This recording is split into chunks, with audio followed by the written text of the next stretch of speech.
The iron workers' trade has contributed to the value of oil, and today those trades are greatly interdependent, and they began to thrive based on that interdependence, and became such a integral part of society with advanced technologies that if you were to take away those elements, it would debilitate the ability for us to live this highly advanced lifestyle that we live today.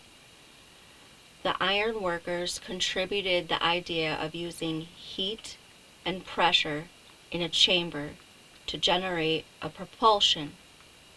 It's the foundation for human development of the steam engine. And that is a catalyst for lifestyle advancement. At the outset of the development of the steam engine, the iron workers' trade became a part of the foundation, together with the steam engine, to provide transportation. If the trade of iron and the trade of the power for the steam engine are separated, it would cause the underdevelopment of transportation systems of the country. And the electrical supply of the country is also linked to the trade of the iron and the fuels for the engines, because it's fundamental to the technology for electrical generation. For the advancement of trade power and economic strength of the country, it is vital to have the support of the transportation and electrical supply.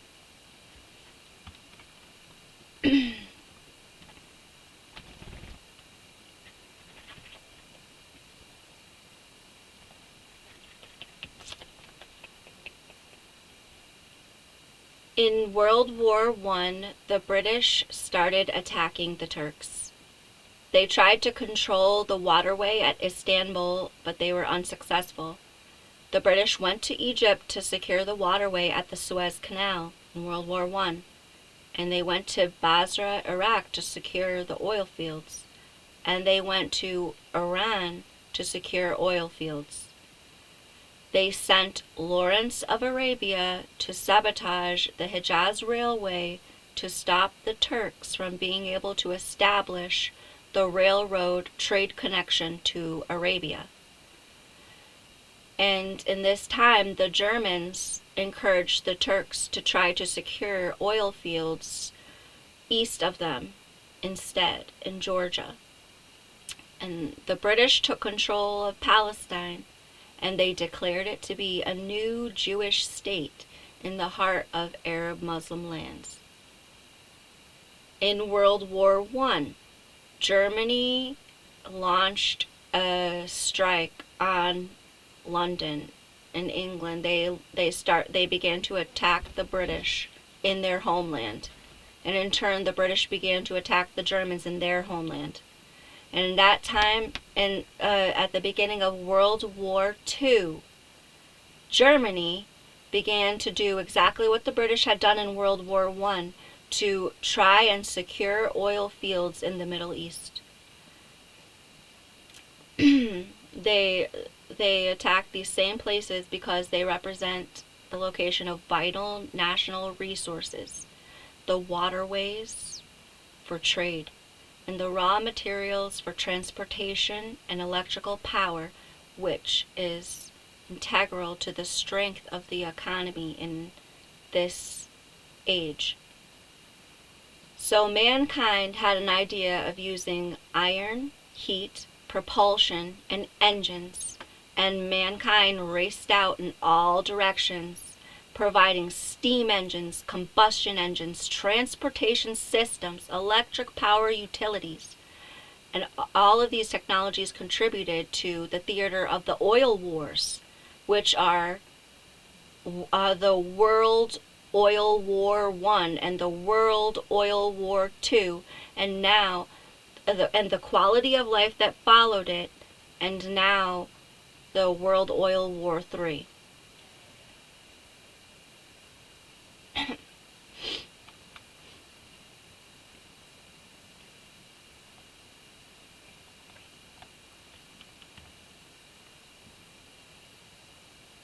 So Syria is strategic to the movement of trade across 4 continents.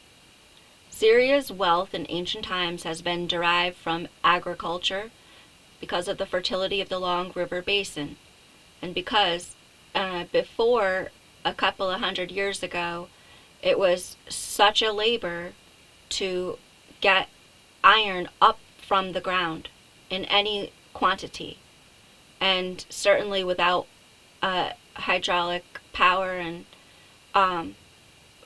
based on the technologies that were derived from the steam engine, the propulsion, and using the heat and the pressure in a chamber. And so all of those technologies advance the capacity to be able to take natural resources out of the ground and to be able to use them to live an advanced lifestyle. So the before this time, the greatest industries were such as agriculture, and only in the last 100 years as the phenomenon of the mining of the natural resources in Syria.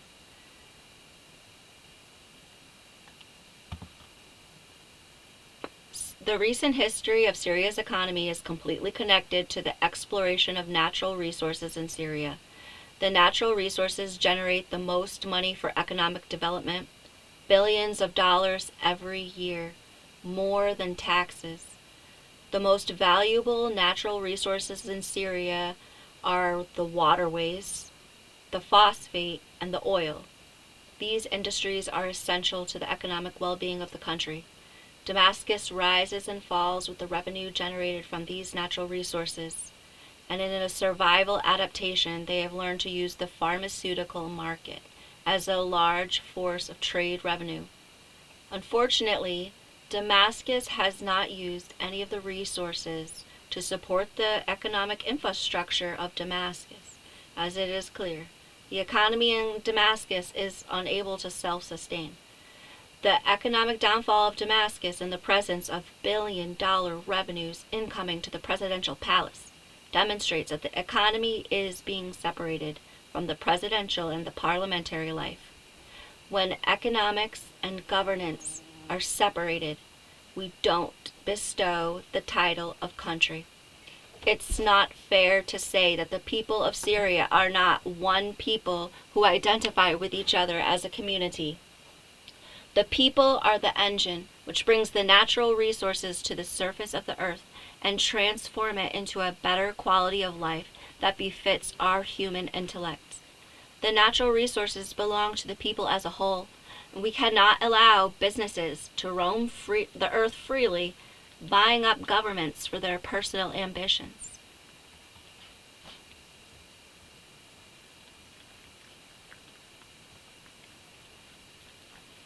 After World War II, billions upon billions of dollars every year are sold in natural resources from the land of Syria. 1950, an oil refinery was built in Homs, Syria, to refine crude oil. The oil supply was from Iraq's oil fields and refined in Syria for industrial use. Saudi Arabia completed the TAP pipeline that traveled through Syria to get to Lebanon. Syria was given money in exchange for permission to place a part of the pipeline on Syrian land.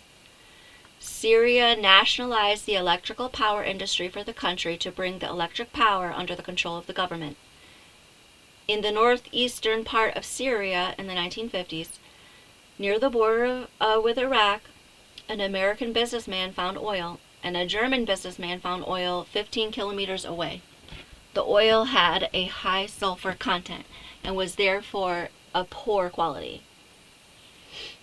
1960. The Syrian government nationalized the oil industry with the name Syrian General Petroleum. The Russians, Soviet Union, helped build a 600-kilometer pipeline to transport oil from Iraq's oil fields to the refinery at Homs.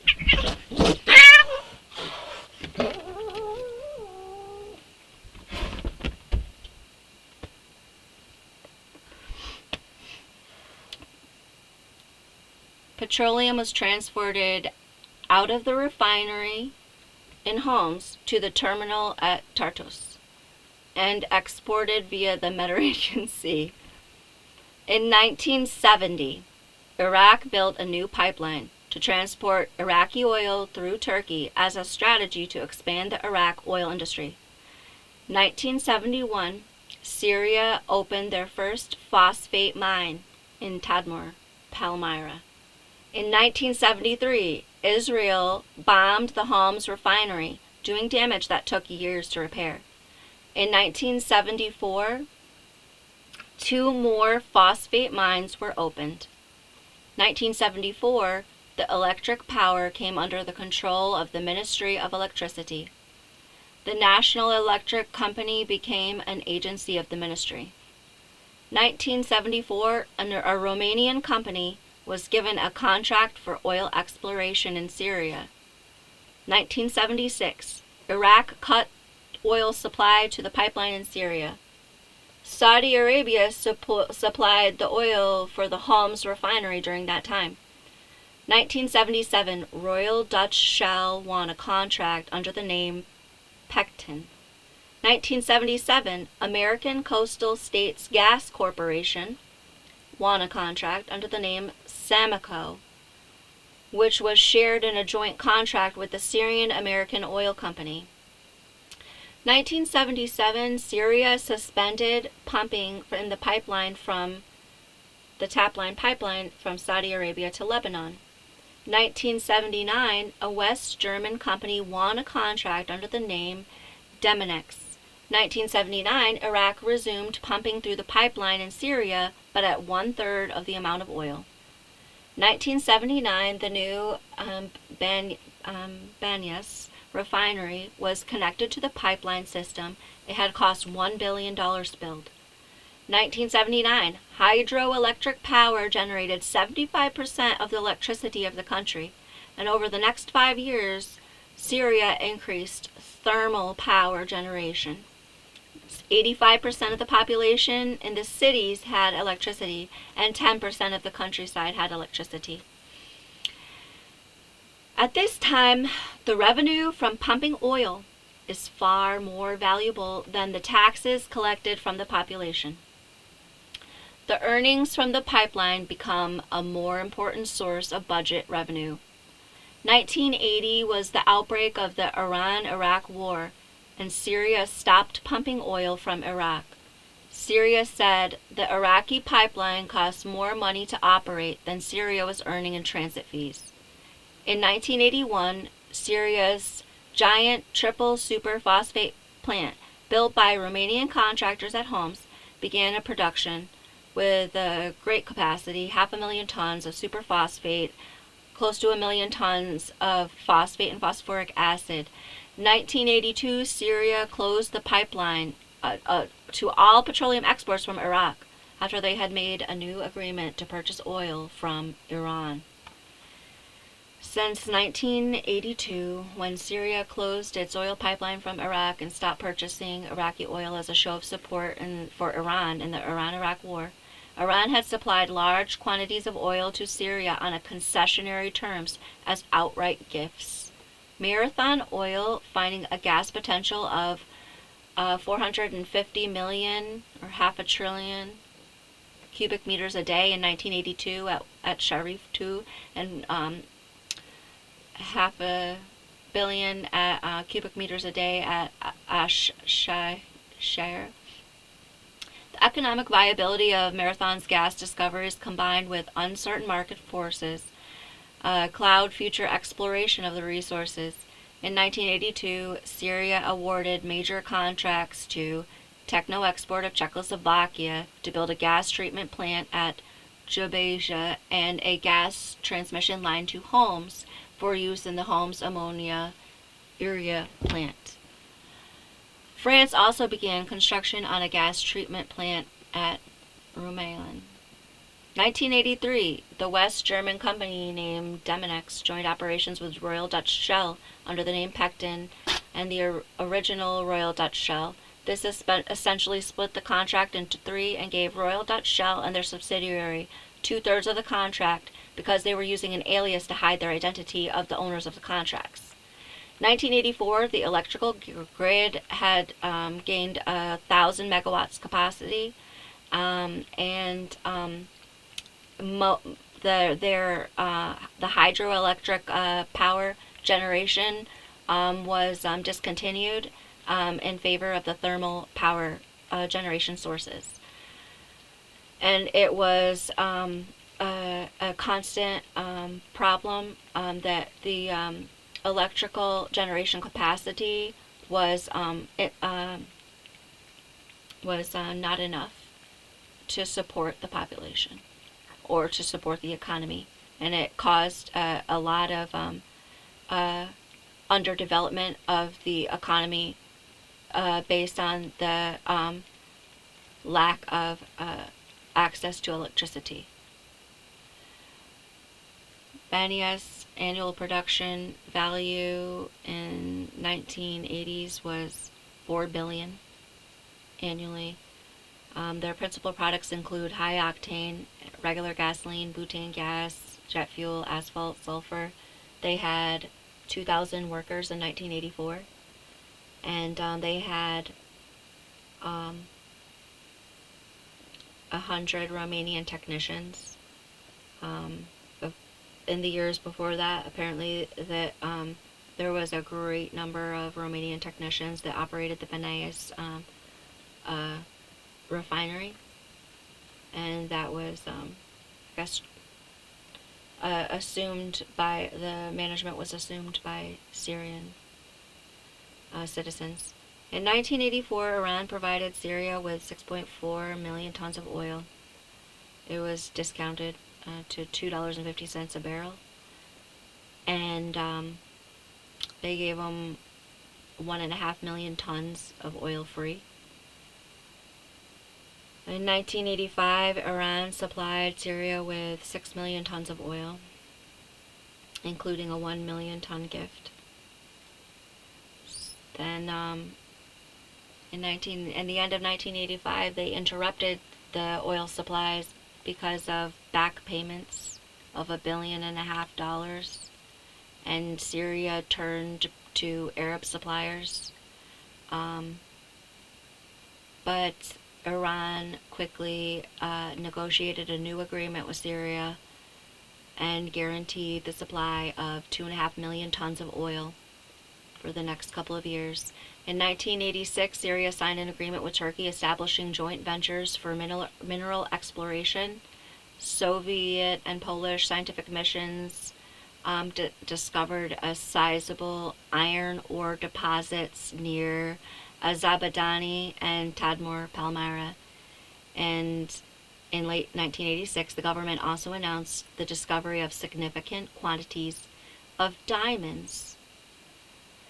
In the mid-1980s, there was an electricity crisis caused by the expansion of electric power distribution and usage in the 1970s, lack of spare parts, power plants, technical impediments, declining water levels, and lack of hydroelectric power generation. They created the Bath Dam in 1986 with a 25 megawatt power. They planned other projects for 1988, 1989, and at the Tishrin station, and they still did not meet the demand. The Ministry of Electricity was unable to meet the demand for electric by the population. There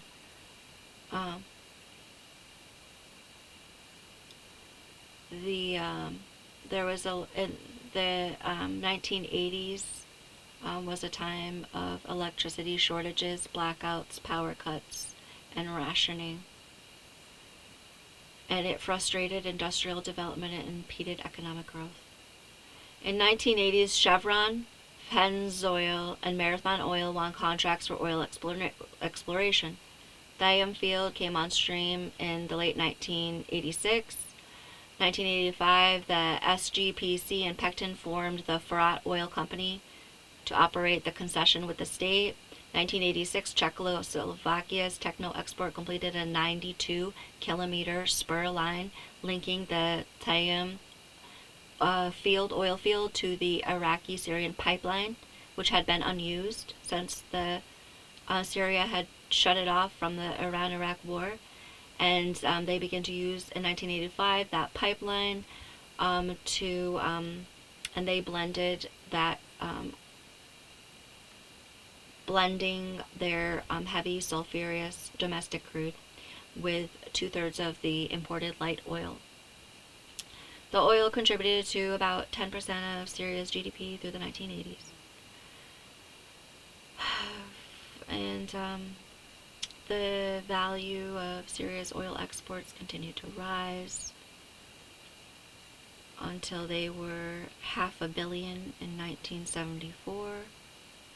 And in 1976, they were $2.5 billion, accounting for 60% of the export.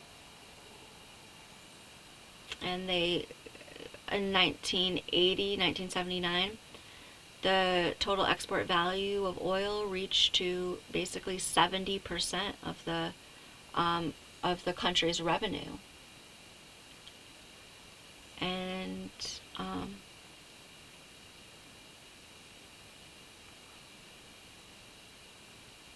And then it began to take a turn down and become a deficit.